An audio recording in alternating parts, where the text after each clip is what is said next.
Royal Love, Princess Leonor and Prince Christian's journey to the altar wedding. The cathedral bells of Madrid had not yet begun to ring, but the world already knew. Something was happening, something rare, something real. A royal love story, not scripted, not arranged, but born from quiet glances and impossible distance. Princess Leonor of Spain, Prince Christian of Denmark. Two hearts raised in duty, now united by something greater. No one saw it coming.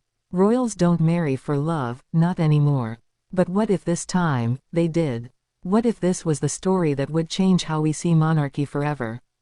This is the journey of Princess Leonor and Prince Christian, from friendship to devotion, from whispers to vows, from two nations to one altar. It began years ago, quietly, privately, away from the cameras. Both Leonor and Christian grew up under the watchful eyes of Europe. Their lives mapped out before birth. Every step, every smile, every decision, examined. But behind the royal protocol, something human was unfolding. A connection neither kingdom could deny. When Leonor attended her first European Youth Summit, she met Christian, confident, gentle, curious. The two exchanged polite words, nothing unusual, until something in the way he looked at her changed. There was respect, not for her crown, but for her courage. Months later, they crossed paths again, at a royal charity event in Copenhagen.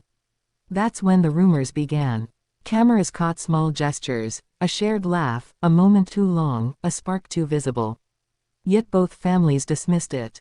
Spain and Denmark had centuries of protocol between them, and love wasn't part of the arrangement. Still, letters were exchanged. Private, handwritten letters. And in a world built on diplomacy and distance, those words became their refuge. Leonor wrote of her fears, of inheriting a throne before she'd lived a life of her own. Christian wrote of expectations, of a future where love seemed forbidden. As their friendship deepened, so did the tension around them. The Spanish palace remained silent. The Danish court avoided the topic entirely. But the truth was already out there, whispered among royal watchers, captured in subtle smiles and knowing eyes. Then came the defining moment, the state visit to Madrid. Cameras followed every step as Christian arrived, representing Denmark's young monarchy. But when he saw Leonor at the royal banquet, the look between them said what no speech could. Respect, admiration, love. That night, something shifted. Behind closed doors, away from tradition and formality, they spoke not as prince and princess, but as two young people trying to understand what their hearts were demanding. Yet love in royalty is never simple. There were advisors to persuade, nations to consider, and the unspoken question, could their love survive the weight of two crowns?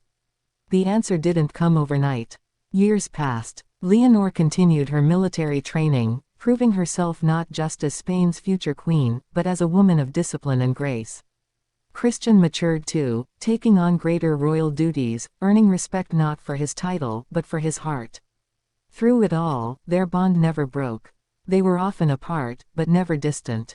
And slowly, the world began to accept what had been clear from the start: this was no fleeting romance. This was destiny unfolding. When the engagement was finally announced, Europe erupted. Headlines screamed. Fans cried. Even royal critics softened. Because for once, love had won.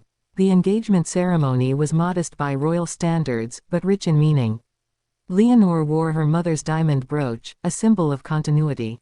Christian's words, spoken in Danish and Spanish, promised unity and strength. Their hands, trembling but sure, told the rest. As the wedding approached, tension turned to joy. Every rehearsal, every meeting, every late-night discussion between the two families became part of something larger, two nations preparing to witness history. And then came the day itself. The cathedral stood bathed in golden light. The air was heavy with emotion. Kings, queens, and leaders from across the world filled the pews.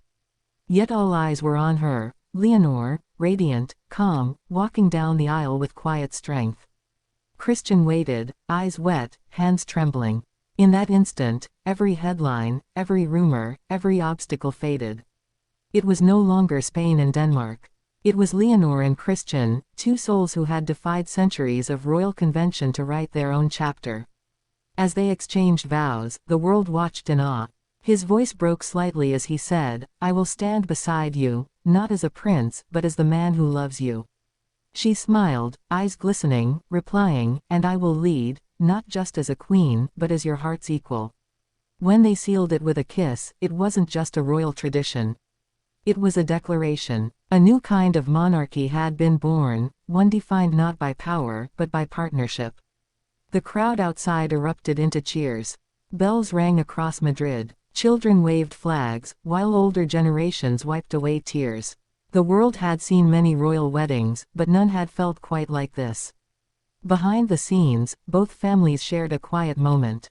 Queen Letizia was seen embracing Christian's mother, Crown Princess Mary, two women who had once walked their own difficult royal paths, now united by their children's happiness.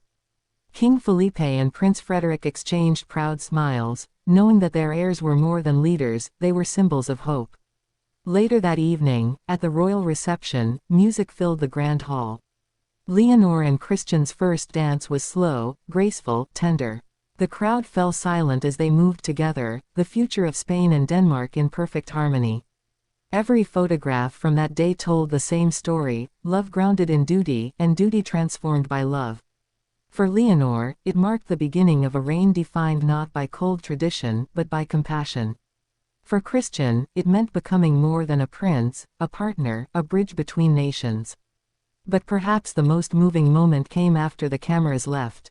When the music stopped, and the hall emptied, Leonor and Christian reportedly stood by the balcony, overlooking the city lights of Madrid. She whispered, "We made it." He replied softly, "No, we've just begun." And maybe that's what made their story so powerful. It wasn't about crowns or titles, but about courage, the courage to love despite the weight of history. Their journey to the altar wasn't just a path of romance. It was a reminder that even in the most structured worlds, love finds a way. And sometimes, when the world least expects it, two young royals can remind an entire generation that the heart still rules, even among kings. Princess Leonor and Prince Christian, two heirs to two thrones, began as symbols of the past, but their love has redefined the future. Their wedding was not the end of a fairy tale, but the beginning of a new royal chapter. Because when love becomes legacy, even the oldest crowns shine brighter.